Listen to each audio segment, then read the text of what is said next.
right, guys. Today I have on a guest, Kevin David. Kevin, what's up, man? How's it going today? What is up, Greg? It's always so nice to talk to you, my man. Let's not waste any time. Let's get right into it. Let's start off with a quick introduction. Why don't you tell everyone a little bit more just about who you are? Sure, yeah. So my name is Kevin David. I graduated college about 5 years ago. Straight out of college, I went into kind of like the normal job role per se, kind of like what you're expected to do, at least what my parents were expecting me to do, to get a normal job out of college, kind of to go the corporate route, get kind of the safe, benefits, salary, and just what society has kind of deemed as normal. And so I got a job at a company called PwC, which is one of the biggest accounting firms in the world. And then I switched to Facebook, where I was doing consulting work, helping to build out their FTC privacy program. And I actually discovered Greg, first of all, out of anyone on Amazon. And he's kind of who introduced me to, what was possible with Amazon FBA, kind of how to replace the, quote unquote, normal job and the normal kind of 9 to 5 that a lot of people have considered to be what is a normal path to take after college. So I'm very grateful to Greg, and I'm always so happy to talk to him and you, to actually go through some of this stuff. And so I'm just trying to give back to everyone now that I have had some success with Amazon FBA. Cool. Okay. So if we rewind, you went to college, you graduated. How long did you work, or do you still work like a normal, typical corporate job? So I did about 3 years. I spent a year at PwC, PricewaterhouseCoopers, and then I spent about 2 years at Facebook. And I've been graduated for 5, so I've been working 100% for myself for about 2 years now. Nice. The last 3 months of my job at Facebook, and don't tell Mark Zuckerberg, but I was actually working a lot on my Amazon and some of my own businesses kind of while I was still in that 9 to 5 mode. I was really just focusing, all of my nights and all of my free time and my breaks and lunch and everything kind of devoted to Amazon FBA and, trying to free myself a little bit more to get toward that digital nomad lifestyle that I was really, wanting to achieve. Why did you even want to become like an entrepreneur? Like you probably had like a pretty nice salary at Facebook, like a lot of people, that's like their dream job would be like to work for like the Google or Facebook or whatever else. Like why were you looking for something different? Leaving Facebook behind, leaving kind of the big tech companies behind, it was very hard for me, and I'm sure it would be very hard for anyone. Like I remember one day they changed my oil in my car in the parking lot for free, and that same day I went to the doctor's appointment at the doctor's office at Facebook for free. And I was like, what is going on with this? Yeah. Mark Zuckerberg's incredibly smart. He realized that these people, the caliber of person that would be working at Facebook or these companies,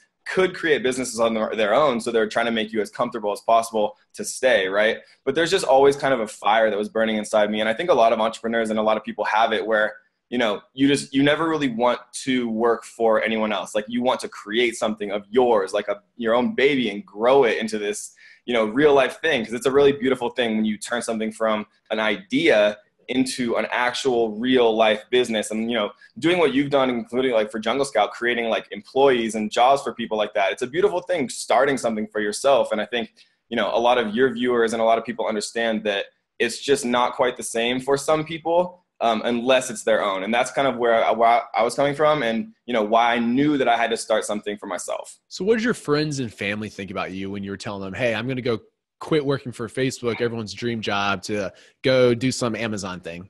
I'll start this off with a preface. I absolutely love my family and my parents. They're so amazing. They did everything for me. They are a little bit more conventional. I think just generationally, it's much more common to, kind of be accustomed to that normal 9 to 5, get a job, get the job security, save for retirement and things like that. And, I personally have strong opinions about that. Anybody who, has seen or heard anything I've said kind of knows that. They were supportive of me, but I think like a lot of entrepreneurs experience kind of from their family and friends at first, it's kind of like, are you crazy? Like, what are you talking about? And then once you've made it, it's kind of like, hey, Kevin, how did you do this? Like, let's talk again. It's kind of like the life cycle of being an entrepreneur. At first, everyone's like, wait, what's wrong with you? And then once you've done it and you've kind of proven it to yourself and to everyone else, then everyone's kind of like, hey, how do you do that? Can I do it too? So did you start selling on Amazon before you left your job, or you quit one day and then started? So I wasn't actually technically selling on Amazon, but I was working on my business. For those of you who don't know much about Amazon FBA, or for those of you who do, there's kind of like a period of time where you kind of need to get things going. It's kind of the building stage where you're, doing your product research, using JungleScout, doing your due diligence, finding these products that are going to be successful.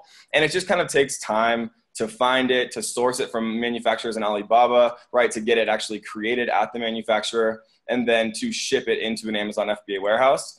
And so kind of like that 1 to 3 month lag period that a lot of people do experience was the same for me. And so I kind of started full time, about a month and a half before I actually left. And then I left the first week that I started getting sales on Amazon, because for me, it was just immediate. In my very first week, I was making $1,000 a day, and we were at 62% profit margin. So right when I saw that, I put in my notice and I said, hey guys, I got to go. I love you for everything you've done, but I just got to try something on my own. And so that was kind of the day I left. Cool. So were you scared though? That would probably be kind of scary too, right? And like with the business, you have to reinvest like cash back into it. Like, did you have some savings, or you're just like willing to take bold decisions like that, or what? I mean, that's a great question. And, the answer to it, and what I tell, my friends and people that I help with Amazon FBA, is I tell people that it's good to have kind of a safety net that you can afford to have a roof over your head and food to eat for kind of a 3 to 6 month period. If you have, a 6 month cushion where you're not going to starve and you're not going to like freeze to death out in the cold,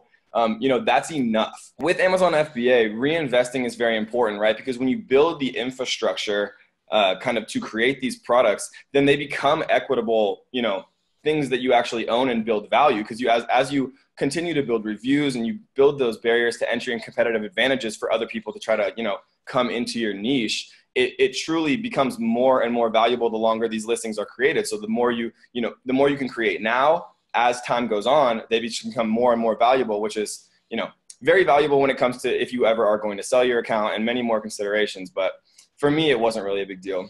So you just quit the dream job at Facebook. You started making $1,000 a day. What kind of, were you doing private label or wholesale or retail arbitrage or what? Tell us a little bit more about what methods you were using to sell on Amazon. So I'm a big fan, just entrepreneurially, about doing research up front, because anything you do entrepreneurially is going to take time. And a lot of people, I think, rush into things, or they can rush into something before kind of doing their due diligence, right? So I'm not the type of person that's going to dabble into all of the different methods, right? I'm not doing tactical arbitrage. I'm not doing retail arbitrage. I'm not doing online. I'm not doing wholesale. So I looked into each of those different options very closely before I decided where I was going to go all in. And in my opinion, and in the opinion of a lot of other very successful entrepreneurs on Amazon FBA, private label is really the place that you can create the longest term, most profitable, sustainable business that has like the kind of equity that you want, creating something that, has value if you do ever want to sell, or, a variety of other different factors. Just like, for example, wholesale, in my opinion, is, it's possible to be successful in it, but Amazon is created in such a way where they leverage sellers against each other kind of to give you those bargain basement prices. And so if you have, no brand recognition or,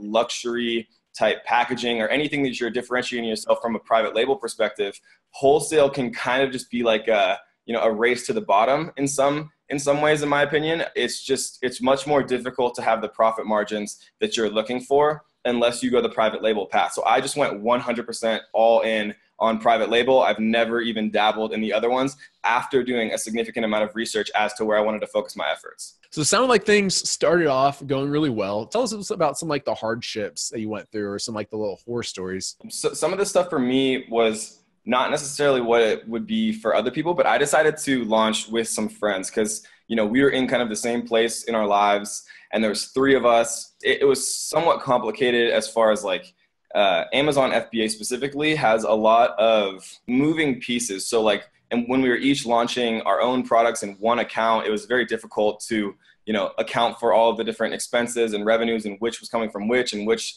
PVC expenses were to hit which person. So it was difficult at first kind of learning how to be on a team with people, especially from an accounting perspective. With any entrepreneurial venture, whether it's Amazon FBA, affiliate marketing, if you're doing a startup, it doesn't matter what it is. If you're creating something on your own, there just are things that happen. There are things that come up. There are things that go wrong.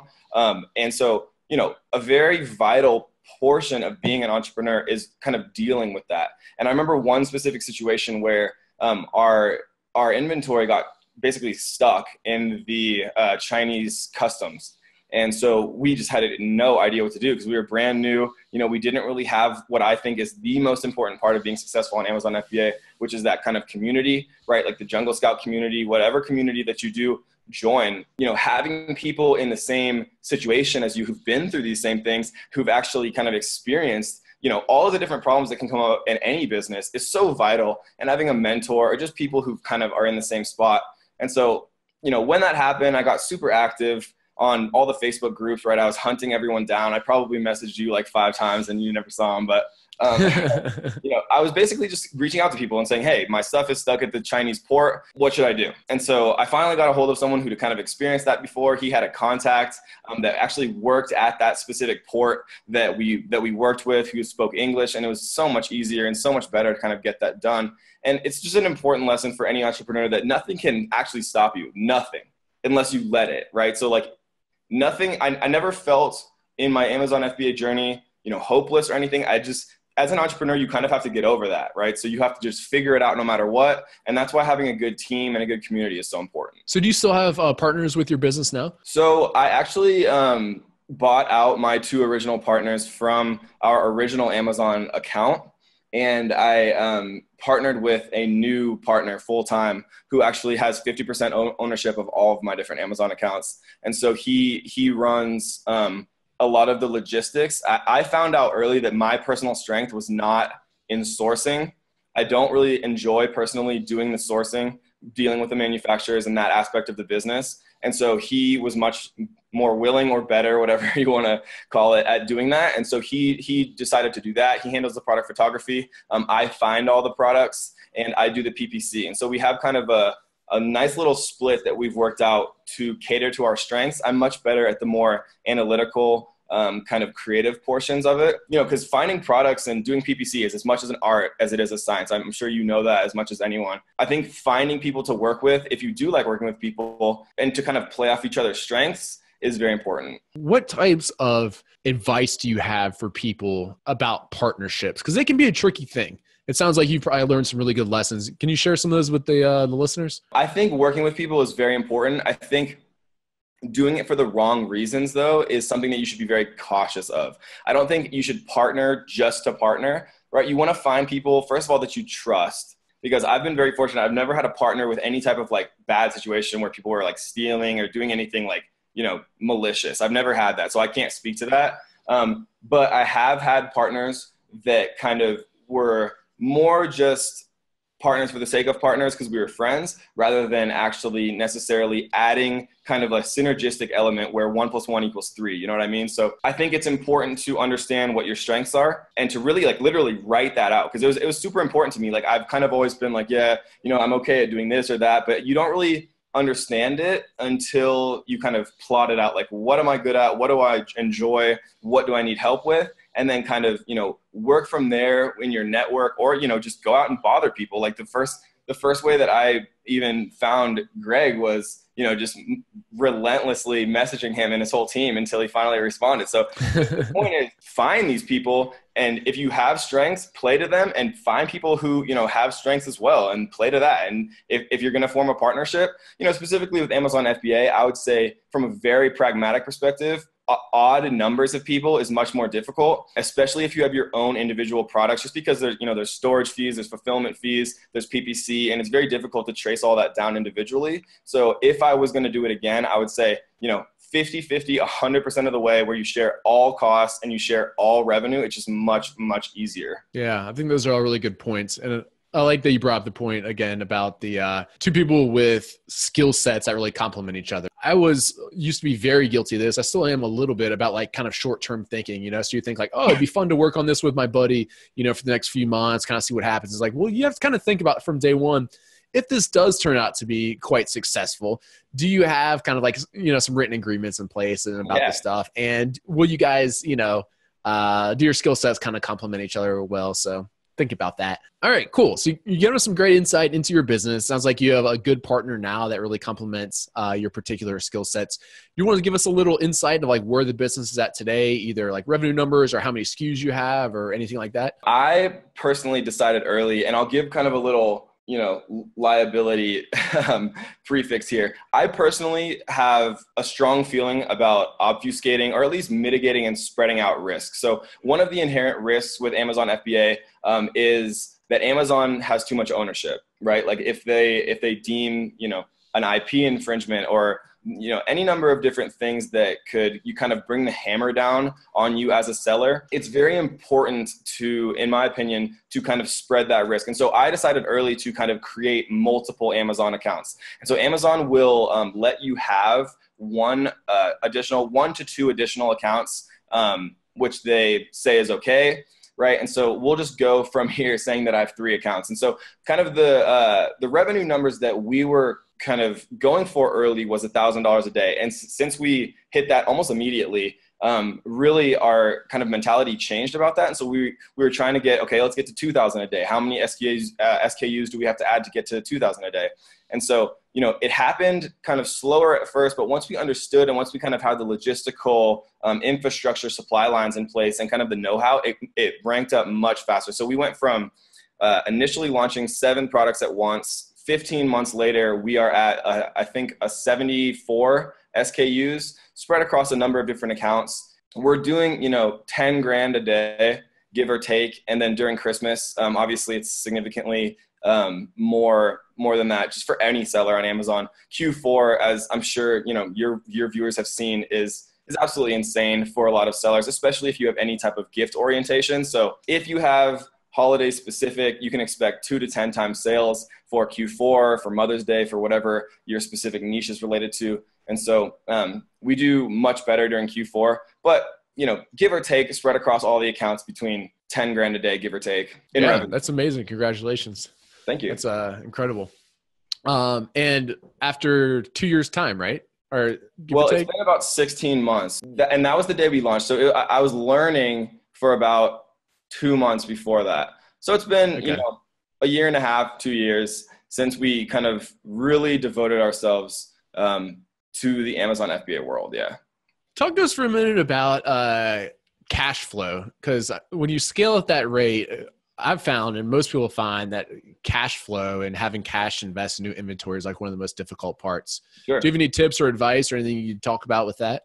This is definitely a common theme that a lot of people struggle with. When I was first starting, I had the same struggles. One of the best ways that I've found, right, and this is, again, contingent, you kind of have to know yourself, because some people can get credit cards and they can be completely responsible with them and use them like in a beautiful, way that builds businesses. And some people are not necessarily as responsible with them. So you have to know yourself. But I knew myself. I knew that I was getting these credit cards specifically for a purpose. And so I got a 0%, 15-month APR interest-free credit card, which is the best possible way to get a loan, in my opinion. Because not only are you earning the rewards points that let you travel for free, right? I think you and I could probably talk about traveling for free on credit cards for another interview, for an entire interview. But, if you can get a 15 to 22 month 0 APR credit card, which is very possible and it exists, it's very easily attainable in the United States. That is what we use to get started on Amazon FBA. And, if you have a reasonable credit score, you can get a fine limit. If, let's just say, for example, that you're not from the USA, or you don't have a good credit score, or you don't have that option available, right? There's always additional options. PayPal lending and Cabbage are 2 options that I've heard of people using. I think Cabbage has a little bit more predatory of a lending rate. But from the research I've done, if you aren't able to get those 0% APR credit cards, then PayPal lending was generally the best rates for people that didn't have those other options. Once you kind of start to get some sales, Amazon pays out every 2 weeks. So you can just basically immediately reinvest that into new inventory. So just don't let it stop you, I guess is my point. There's always a way, even if you have to borrow money from friends and family. I don't suggest that, because I like to keep it all kind of accountable to me. But the point of the matter is, don't let it stop you no matter what, right? Cash flow is just another hurdle that you have to solve as an entrepreneur. So then if you go the credit card route, were you paying were you getting your suppliers to accept PayPal, or would you use like the Alipay or? So Trade Assurance and Alipay and playing through those.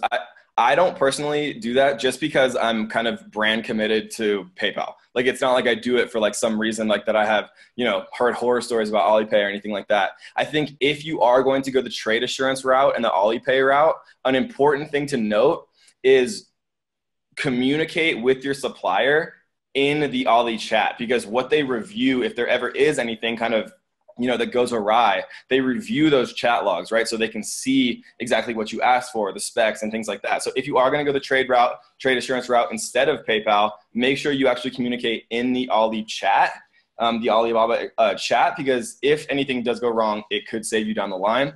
I use PayPal personally. The fees and rates and things like that are generally not that different. And just as an aside, so people know, when you do pay with a credit card, there is generally an additional fee associated with PayPal or whatever it is, just because it costs more for the creditors and the transactors and all of the different people involved to actually facilitate that transaction to do that.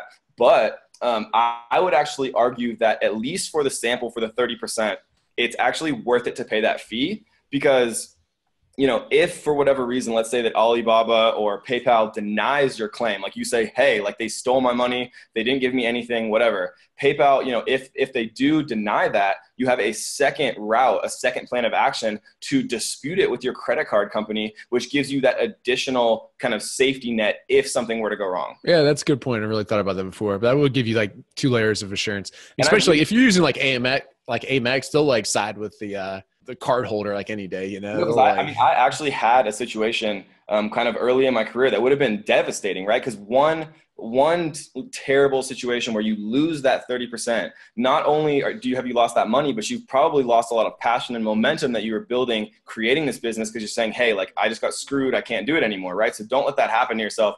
Take those extra precautions, spend that extra 2.5% or whatever it is, because I actually literally had a case where PayPal decided against me because the manufacturer snuck in this like little quote that somehow voided our ability to make a claim on goods and services. And I disputed it with my credit card and I got the money back. So it's like, it's worth it to you guys. 2.5% is definitely worth saving your entire investment. So tell us a little bit more about that. Tell us about the problem you ran into with the factory, and if there's any lessons we could learn from it. Sure. So there's a specific phrase that I think this factory must have been trying to fraud people with, that if you included it in a purchase order note in a PayPal transaction, I think it was something about custom orders. I can go back and find the exact verbiage. I don't think this is a very common thing. So, anyone who's watching this, don't think that your spy is trying to screw you over on PayPal or anything like that. But they must have read the terms of service very closely, and they slipped in kind of a term that basically voided the guarantee that goods and services provides on PayPal. And so when I made the claim, they read that purchase order note that somehow voided PayPal's ability to side with me, but it didn't matter because I just disputed it with my credit card. They sided with me. They forced it out of the PayPal of the fraudulent Chinese manufacturer, and I got my money back literally within like a few days. When if I hadn't have paid that extra 2.5%, I may never have even gotten started on Amazon, because it would have been such like a devastating situation. You never got the products at all, or there was quality issues, or? Yeah, so there was some quality issues. Basically, what we were seeing looked nothing like what we were expecting. So again, it doesn't happen very often, but like, Greg talks about in his $1 Million Cake Study, and like, some of the other guys who are out there doing, good work on Amazon, it's incredibly important to do things in a succinct and systematic way. And what I mean by that is the inspections, right? So just because a manufacturer sends you like a beautiful looking high quality sample does not necessarily mean that the mass order produced units are going to have that same level of quality, which is why it's so incredibly important to actually, make sure that you're doing your due diligence, getting an inspection from a third party, right? It's only like $100 a day for one person to go out for an entire day, and they'll check like specifics about, if it's electronics, they'll check very specific things that you outline, and like they have a set of standards for the most part, right? I share a specific inspection service that I use, but I'm sure you could share one as well. It's so important to do that because they can take a look at all this stuff in China without you having to actually travel all the way to China and look at this stuff. So just get an inspection, take it from me, never ever skip out on that $100, because it's so worth it. Seems like you went through some hurdles, but overall it's been very positive, and I'm sure part of your attitude is a big part of that. Tell us a little bit more about today, like how your life has changed because of you deciding to make those career choices at the end of the day, and Looking back, was that still a good decision? Would have you done anything differently? Give us a little insight. Looking back, I would have definitely done something differently. I definitely would have made the same decision. So, parents might want their kids to cover their ears for this part, but I personally feel that if you know what you're passionate about, and I knew I was passionate about building an online business, if I had done it all over again, I probably would have focused on that much sooner. And that may have meant, not going the college route. Because I knew that I was passionate about online business. I knew that I was passionate about communicating with people, building communities, some of the things that I've been managing to do. Now that I'm a little bit older, I think it would have been a beautiful thing if I could have had the same passion, drive, and kind of initial momentum that I had a little bit later in life, maybe if I was a little bit younger. So if I would have done it again, I would have started earlier. As to the initial part of your question, my life has completely changed because when I was working at PwC or Facebook, right? PwC, I think we got two weeks a year for vacation, which is so crazy. If you become an entrepreneur, you realize how not normal that normal seeming thing is. It's to have someone else tell you, that you can only have 2 out of 52 weeks a year to do whatever you want. And so when I was at PwC, I thought it was normal. It's all I knew. Human nature is funny like that. You kind of just get used to things. And if it seems normal and everyone else thinks it's normal, you start to think it's normal too. And so then, I just kind of had this weird inkling in the back of my head, like, this isn't normal. Like, you should be able to do whatever you want. And so, how is my life different now? So I travel for about 6 months a year. 6 to 9 months a year. And then I spend 3 to 6 months in the United States building my business. And so for about 3 months, give or take a year, I work, 30 to 40 hour weeks from wherever I want. Like, I work at Starbucks a lot, or Panera, or just, one of those places with good internet that has a nice ambiance. I personally don't see the need to get an office yet. I have 23 virtual assistants that I use for a variety of different things. I have a couple full-time staff as well. But we're all remote. And so we kind of just do whatever we want as long as people are holding each other accountable, right? Everyone's working hard. The business is running smoothly. Then I give all of my employees, 100% freedom to do whatever they want from wherever they want, whenever they want to take days off, they can, right? It's just kind of, it's the environment that I wish I would have been in when I was working for someone else. So I wanted to kind of create that for them. And so, when I'm not working for the 3 months a year in the USA, for the 9 months, I usually am traveling around. And I'm still working, right? Like, it's not like I just throw my laptop in the garbage or anything like that. But I work 2 hours a day instead of, 6 or 8. Quite the life you live now. I'm sure a lot of listeners aspire to live something similar. So that's very cool. If we were to finish this up with just a few tips for anyone listening, maybe they had a corporate job, they're in the same shoes that you were just a few years ago, or they want to become a digital nomad, or what are a few like parting thoughts you could leave them with? Sure. I mean, I think finding people who've been successful is very important. And I think it's difficult to kind of dig through all of the noise out there with online marketing, whether it's, Amazon or whatever it is, right? There's always going to be 100 gurus who are saying how amazingly successful they are and how incredible all of their businesses are and things like that. I think it's important to kind of decide for yourself who you think is genuine, who you think you can actually learn from, looking at the data of what they're presenting and seeing if it makes logical sense to you, right? Like, when I was first looking around, I saw a number of different people, who were kind of in the teaching role, yourself included, Scott Volkler, some of the other guys, right? I kind of have forgotten all of the other guys because I made an initial judgment early to focus more on who I personally believed in, who I thought was genuine, who I thought was actually really doing it, which, at the time I felt was you. And so I kind of focused on my learning from what you were teaching. And I think finding a mentor who you believe in, who's making it work, and who you can prove to yourself, has done it is so important, right? Because it's very easy to kind of fall back into your normal routine and your comfortable life and your comfortable situation and routine and things like that. But you need that kind of constant reminder, hey, this is what I want. This person's doing it. Let me see them every single day until I get it, right? Like, if you have to print out a poster of somebody like on your bedroom wall above your head every single day when you open your eyes and you see it and you say, that's what I want, and you create that. Right. So I created that, without printing out a big photo of your head. Right. I did, you have to find people that inspire you to create the changes, because it's hard. you have to find people who really inspire you to do what's necessary to create the life you want. And, I found a number of different people earlier in my career, and, luckily for me, things worked out. And so my suggestion for people out there is find a community, right? It's so important to have people in the same place.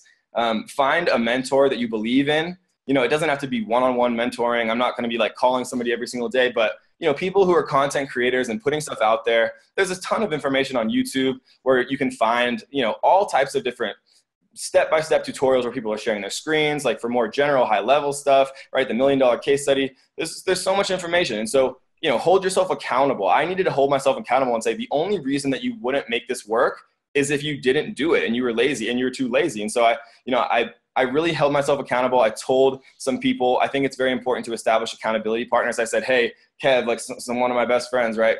I'm going to quit my job and work for myself in 3 months. Like if I don't do it, like I'm going to send you $1,000 on PayPal. And so I worked my butt off to actually get that done because I didn't want to pay him $1,000. You know what I mean? So find ways to hold yourself accountable, join communities, and find mentors that you really passionately believe in and who you can kind of model your success after. If the listeners want to learn more about you or anything else you got going on, do you have some resources you could direct them to? Sure, absolutely. Yeah. So I kind of discovered earlier that my passion was more in kind of the teaching role. I really enjoy, helping people and kind of create, in my opinion, freeing yourself from the 9-to-5 spiral that some people are trapped in. I think a lot of people love their jobs and that's amazing, but a lot of people, too many people get kind of stuck in the monotony that could be a job that they don't enjoy and they're kind of just doing it for money. And so my passion is kind of to help people free themselves from that. And so I started a YouTube channel called That Lifestyle Ninja. And we have, almost 40,000 subscribers now, which has been amazing. I've been able to communicate with so many passionate people who've been, so thankful for what you put out and for what, some of the things I'm putting out. We have an Amazon FBA group now, if anybody is interested. Greg and I both share our groups, right? And I think the number one recommendation for group is Competitive Edge, because I think it's one of the highest quality groups out there. We also have a group called Amazon FBA Ninjas. And so you can find Greg's group in mine, and you can find my group in Greg's. And so, I always recommend people to reach out, right? Never think that somebody's too busy to reach out or to talk to, right? Because I never would have talked to Greg if I didn't message him 7,000 times. So go out and find, figure it out, whether it's me, whether it's Greg, whether it's anyone, right? Don't let anything stop you is my main message. Anyone out there can create the business of their dreams. It just takes a little bit of work and a little bit of, determination. Awesome. Thanks again for coming on, Kevin. Much appreciated. I'll talk later. All right, man. Bye.